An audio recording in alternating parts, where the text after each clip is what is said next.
मी प्रार्थना केली, अजून तर काय बरं वाटत.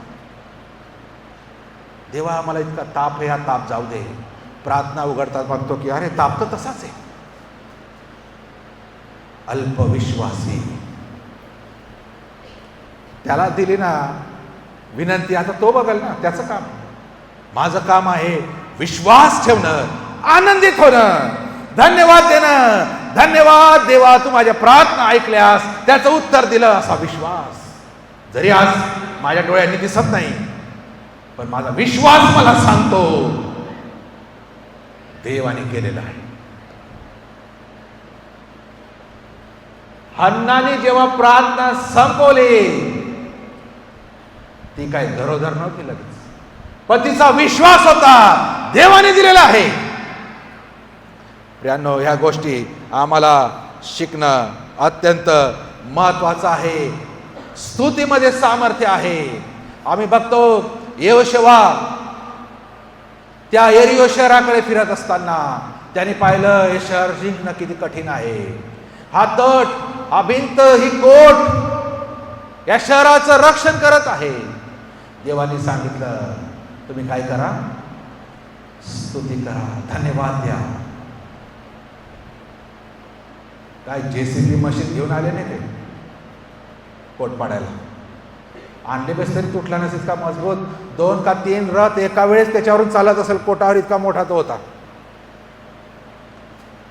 त्यांच्याकडे मडके वगैरे होते, स्तुती करून ते मध्ये आपटले. तो यरीहोचा कोट ढासळला, ढासळला. एवढं सामर्थ्य स्तुतीमध्ये आहे. जेव्हा एखादी गोष्ट होत नसेल, जेव्हा एखाद्या प्रार्थनेचं उत्तर मला अजून मिळालं नसेल, वर्ष होऊन गेलेले आहेत मी वाट पाहून, हा फॉर्म्युला आहे. प्रार्थनेत फक्त स्तुती करा. त्या गोष्टीसाठी प्रार्थना करू नका, धन्यवाद द्या. त्याला सर्व माहिती आहे, त्याला सर्व माहिती आहे. फक्त धन्यवाद द्या. जितका जोराने देता येईल तेवढा द्या, जेवढा उंच स्वराने देता येईल तेवढा द्या. पुष्कळ लोक म्हणतात मनात केली तरी देव ऐकतो, मग कशाला जोराने बोलायचं. पुष्कळ म्हणतात असं नाही, मनात हात उंच केलेले मी, हात खरोखर उंच करायची काय गरज, मनात गुडघे टेकलेले, खरोखर टेकण्याची काय गरज. इतकी छान बुद्धी लावतात. आमच्या समोर जेवण आणलेलं आहे, मी भुकेला आहे, आम्ही मनात म्हणाल हा मी जेवण खाल्लेलं आहे, पोट भरल. देव आमची कृती पाहतो, कृती, action speaks more than voice a word. कृती शब्दांपेक्षा जास्त बोलते, दूरवर बोलते. जर इथे मी बोलत आहे, आज हे मायक्रोफोन आहे, एकदम दुरून एखाद्याला समजणार मी काय बोलत नाही, पण मी जर इथून कृतीने त्याला काही इशारे केले तो तिथे समजेल, दूर अंतरावर. कृती जास्त दूरपर्यंत बोलते शब्दांपेक्षा. शब्दाची एक मर्यादा आहे. आणि म्हणून देव म्हणतो, इस्रायल लोकांना म्हणतो, हे तोंडाने माझी स्तुती करतात, फक्त ओठांनी माझी स्तुती करतात, पण खूप दूर आहे माझ्यापासून. आणि म्हणून प्रियांनो, झुकणं देवाला संतोषण आहे. आणि म्हणून ह्या गोष्टी आमच्या जीवनात असल्या पाहिजे. त्याचप्रमाणे आम्ही बघतो सर्वच वचन आम्ही वाचणार नाही, नाही तर आज हा विषय संपणार नाही. आणि म्हणून मी लवकर जातो. दुसरे इतिहास 20वा अध्याय जर आम्ही वाचला, आता पूर्ण वाचत बसणार नाही, तर दुसरा इतिहास 20व्या अध्यायामध्ये आम्ही यहोशापाट राजा बघतो. आणि यहोशापाट राजाने शत्रूंचा तिथे सामना केलेला आम्ही बघतो दुसरे इतिहास 20व्या वचनामध्ये. आणि ते शत्रू बघतो, 3 देश त्याच्यावर चाल करून आलेले आहेत, तो बघतो. आणि तो काय करतो, तो धावत जाऊन, पळत जाऊन तो देवाला शरण जातो, देवाच्या मंदिरी जातो आणि देवाकडे प्रार्थना करतो, देवाकडे सहाय्य मागतो. तो आपल्या सैन्यांवर अवलंबून राहत नाही, विश्वास ठेवत नाही, म्हणजे त्याच्यावर भिस्त नाही, तर देवावर भिस्त तो ठेवतो आणि तो म्हणतो, आमचे डोळे परमेश्वरा तुझ्याकडे लागलेले आहेत, अशी प्रार्थना तो करतो. आणि असं लिहिलं आहे, तो परमेश्वराचे 19 वचन, दुसरे इतिहास 20 अध्याय आणि 19 वचन कोणीतरी वाचा.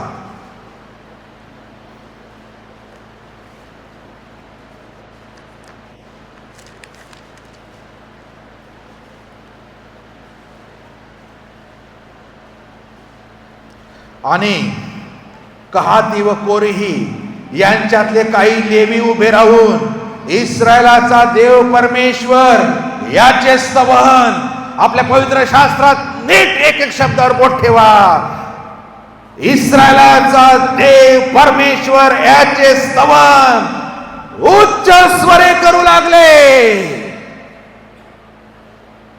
हा घसा कोरडा पडायला पाहिजे,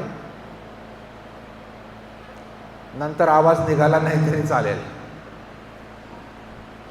उच्च स्वर, जितका जोरात मला उंच बोलता येईल. असे मुळमुळेत गोळमुळेत नको, काहीतरी बडबड तोंडातल्या तोंडात केली असे नको. उच्च स्वरे करू लागले, स्तवन स्तुती करू लागले आणि स्तोत्र गाऊ लागले. आणि 22व्या वचनामध्ये आम्ही बघतो, ते हे स्तोत्रे गाऊन स्तवन करू लागले तेव्हा अम्मोनी, मोवाबी व सेदर पहाडातले लोक जे यहुदावर चाल करून येत होते त्यास गाठण्यास परमेश्वराने दबा धरणारे बसविले व त्यांनी त्यांचा मोड केला. हे फक्त उच्च स्वराने स्तोत्र गाऊ लागले. देवाने तिथल्या तिथे रस्त्यात त्यांचा समाचार घेतला. तिथेच त्यांचे भांडून मारून गेले. ही ते पोहोचले पण नाही. तीन राजे यहोशापाटावर चाल करून आले. 3 देशाचे राजे. आमच्यावर बी 3 शत्रू त्याचे दूत पाठवतो, आमच्यावर दुष्ट दूत पाठवतो. 3 प्रकारचेच. काय? आमच्या विरोधात एक आहे जग आहे, म्हणजे जगातील भ्रष्टता आहे. दुसरं आमचं शरीर आहे आणि तिसरं सैतान आहे, जे रोज आमच्याशी युद्ध करण्यासाठी संघर्ष करत आहे. उच्च स्वराने गा, उच्च स्वराने स्तुती करा. तिथल्या तिथे देव पाठे पाडून दिली. इथे यायचे संबंध नाही. लढायची सुद्धा गरज नाही. प्रार्थनेमध्ये स्तुती अत्यंत महत्वाची गोष्ट आहे. मग यहोशापाटने काय केलं? 26 आणि 27 वचनामध्ये, 4थ्या दिवशी ते बराखा म्हणजे आशीर्वाद नावाच्या खोऱ्यात एकवट झाले. तेथे त्यांनी परमेश्वराचा धन्यवाद केला. त्या स्थळाचे नाव बराखा खोरे हे आजवर पडले आहे.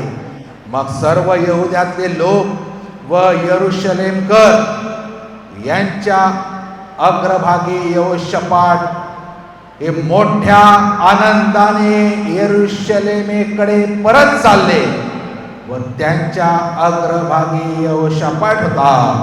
परमेश्वराने त्यास आपल्या शत्रूंवर विजय प्राप्त करून देऊन हर्ष भरीत केले. मग पुढे बघा, सारंग्या वीणा करणे वाजवीत. सारंग्या वीणा करणे वाजवीत यरूशलेमेत परमेश्वराच्या मंदिरी आले.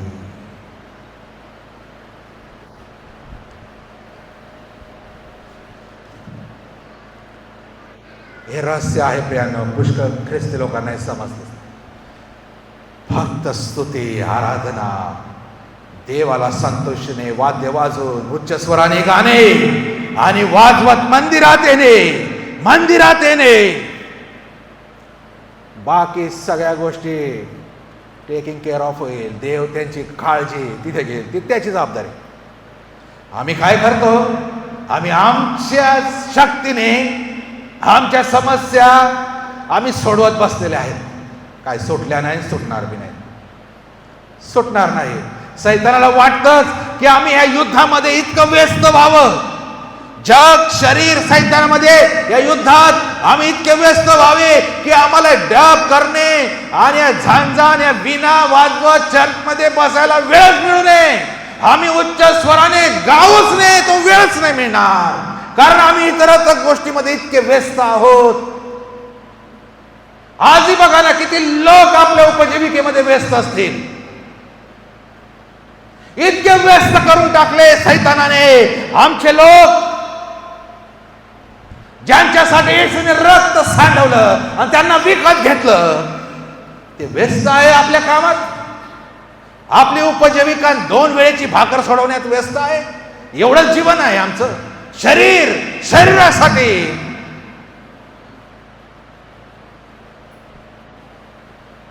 इतकं व्यस्त सैतान आम्हाला करतो की आम्हाला उच्च स्वरे त्याची स्तुती, आनंदाने त्याची स्तुती. त्यांच्या स्तुतीमध्ये एक गोष्ट होती, तो म्हणजे आनंद होता. त्यांच्या स्तुतीमध्ये एक गोष्ट होती, ते हर्षभरीत होते. हर्ष भरून गाणे जर आम्हाला शिकायचं असेल, कसं असतं? सकाळी उठून त्या चिमण्यांना गाताना बघा. निसर्ग आम्हाला शिकवतो. त्या चिमण्या छोट्या छोट्या, त्यांच्या भाषेमध्ये देवाची स्तुती किती आनंदाने हर्षाने करतात. त्या चिमणीचा जेवढा आवाज असेल, त्या पूर्ण आवाजाने ती चिमणी, एवढंसा जीव बिचारा, ती स्तुती करत आहे. आणि आम्ही 4 टाइम मस्त खाऊन देखील शांत बसलेले. तिला तर उठून नंतर काय दाणे बिणे गोळा करायचे बिचारीला, ते काय भरून थोडे ठेवले कपाटात. एवढं असून पण पक्षी स्तुती करत आहे. आमचं सर्व भरलेलं असून पण आम्ही घरी बसलेले आहेत. आम्ही आलो तरी स्तुती करत नाही. प्रियानो, जर आमच्या प्रार्थना उच्च स्वरे असतील, त्यामध्ये स्तुती, देवाला उत्तर द्यावं लागेल. देवाला उत्तर द्यावंच लागणार आहे. आणि ही गोष्ट प्रियानो देव आम्हाला शिकवत आहे. एक परमेश्वर मोशेला म्हणतो, निर्गमाच्या 30व्या अध्यायात जर आपण परत आलो तर त्या ठिकाणी लिहिलं आहे की सुगंधित जो धूप आहे किंवा त्या धूपाविषयी लिहिलं आहे की त्याचा आनंद जो आहे तो स्वतःसाठी त्यांनी करू नये, स्वतःचे जो धूप तयार करू नये किंवा त्याचा वास देखील त्याने घेऊ नये असं लिहिलं आहे.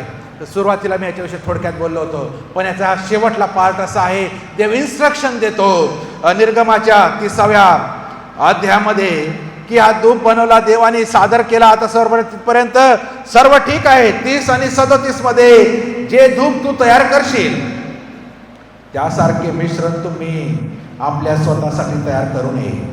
हे परमेश्वरा प्रित्यर्थ तुम्ही पवित्र लेखावे. कोणी वास घेण्याकरिता असले काही तयार करेल तर त्याचा स्वजनातून उच्छेद करावा. प्रियांनो, हे सर्व येथपर्यंत जे सांगितलं त्यामध्ये देखील सैतान शेवटी चाल खेळतोच. मला असं मग नंतर वाटायला लागतं मी खूप भारी. मला असं वाटायला लागतं माझ्यासारखा कोणी नाही. मला असायला वाटतं देवाला मीच आता पसंत आहे, मग मी काही करत तरी चालेल. असा स्वग्रह माझा होऊ शकतो. सैतान इतका धूर्त आहे बघा, आम्हाला समजत नाही. तो आमची इतकी दिशाभूल थोडक्यात करून देतो की मग देवाला प्रार्थना करत असताना त्याचा हळूच त्याची महिमा मी माझ्याकडे पण घ्यायला लागलो. मला जमते प्रार्थना, मी करू शकतो. माझ्याकडे वचनं आहे प्रार्थनेत वापरण्यासारखे, माझ्याकडे विशेष शब्द आहेत, इतरांना नाही जमत. माझ्या प्रार्थनेचं देव उत्तर देतोच, दुसऱ्यांचं मला माहिती नाही. आणि म्हणून विशिष्ट प्रार्थनेचे लोक मंडळांमध्ये आहेत. तिथे प्रार्थना केल्यानंतर देव फरक करतात. कोण आहे तुम्ही?